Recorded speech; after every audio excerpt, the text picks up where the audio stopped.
مرنے کے بعد بھی اولاد سے رشتہ ٹوٹتا نہیں ماں باپ کا۔ جس طرح زندگی میں والدین کے حقوق ہیں اولاد کے ذمے، مرنے کے بعد بھی والدین کے حقوق اولاد کے ذمے واجب الادا ہوتے ہیں۔ مختلف احادیث میں ان کا ذکر موجود ہے۔ پہلا حق الصلاۃ علیہما، ان پر جنازہ پڑھنا ہے۔ تجہیز و تکفین تدفین اس کے زمرے میں آتی ہے۔ وہ اولاد خوش نصیب ہے جو اپنے ماں باپ کا یہ حق ادا کر پاتی ہے، ورنہ ایسے بد نصیب لوگ بھی ہیں جنہیں جنازہ آتا نہیں ہوتا اور ساری زندگی لوگوں کے جنازوں میں جا کے رسم ادا کر کے آ جاتے ہیں، اور جب اپنے ماں باپ انتقال کر گئے تو یہ دھوکہ پھر ان کے ساتھ بھی انہیں کرنا ہوتا ہے۔ تو وہ کیا سوچ رہے ہوں گے کہ یہ ماں باپ کے مرنے کے بعد ان کا پہلا حق تھا جو ہم نے ادا نہیں کیا۔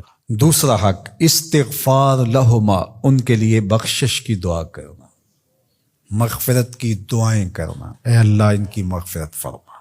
تو یہ بات ذہن میں رکھیے، جس طرح باپ کی ماں کی دعائیں اولاد کے حق میں قبول ہوتی ہیں، اس طرح اولاد کی دعائیں والدین کے حق میں قبول ہوتی ہیں۔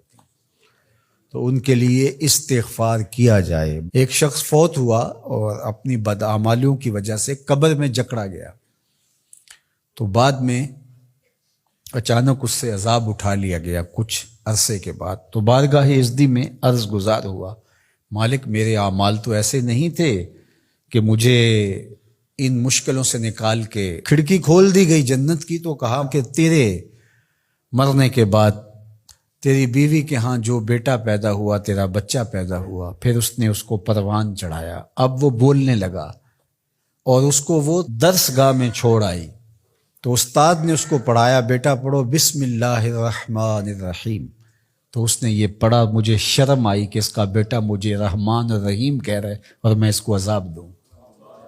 اللہ اکبر۔ اولاد نیک ہو تو اس کا فائدہ ماں باپ کو پہنچتا ہے۔ ایک حق یہ بھی ہے کہ اولاد نیک ہو، چونکہ اچھے اور برے اعمال قبر میں ماں باپ کو پیش کیے جاتے ہیں۔ اچھے ہوں تو خوش ہوتے ہیں، برے ہوں تو انہیں تکلیف پہنچتی ہے۔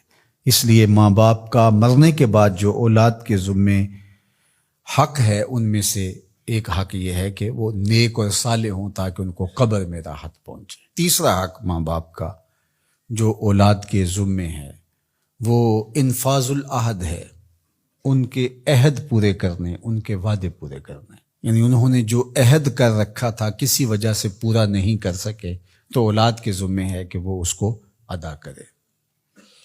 وہ عہد اللہ سے بھی ہو سکتا ہے اور اللہ کی مخلوق سے بھی ہو سکتا ہے۔ اللہ سے کوئی منت مانی تھی، پوری نہیں کر سکے، اسی طرح مخلوق کے ساتھ کوئی وعدہ تھا، اس وعدے کی تکمیل نہیں ہو سکی تھی تو ان وعدوں کو پورا کرے۔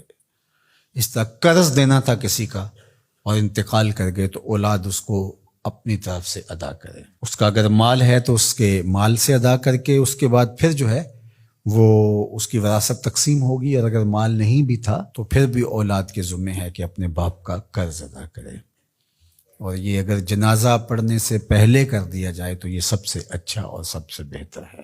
ایک تو یہ ہے کہ انہوں نے جو وعدے کر رکھے تھے، ان کے جو عہد تھے وہ پورے کرے، لیکن اس کے زمرے کے اندر وہ واجب کی سطح تک تو نہیں ہے، لیکن ان کے حقوق میں سے ہے کہ ان کے معمولات خیر کو جاری رکھے۔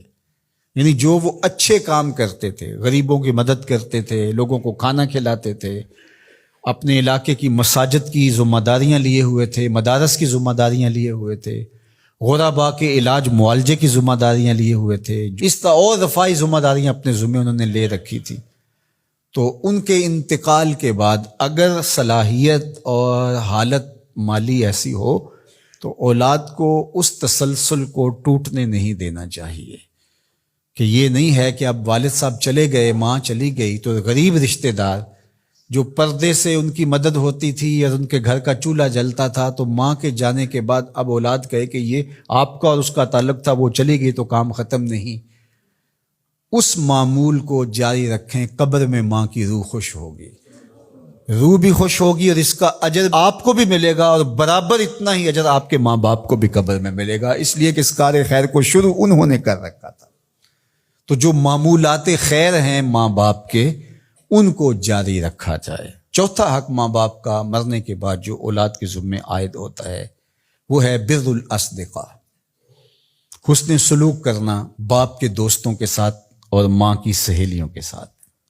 خالہ ماں کی جگہ پہ آتی ہے اور چچا باپ کی جگہ پہ آتا ہے، تو ماں کے انتقال کے بعد جو ماں کی طرف سے رشتہ داری کا سلسلہ ہے اس کو توڑ نہ دیا جائے کہ اب ماں نہیں رہی تو رشتے بھی ختم، اس طرح باپ نہیں رہا تو رشتے بھی ختم، تو ان کے ساتھ صلہ رحمی کی جائے۔ مرنے والے والدین کے حقوق کو کون ہے ایسا دین جو اس طرح بیان کرے گا؟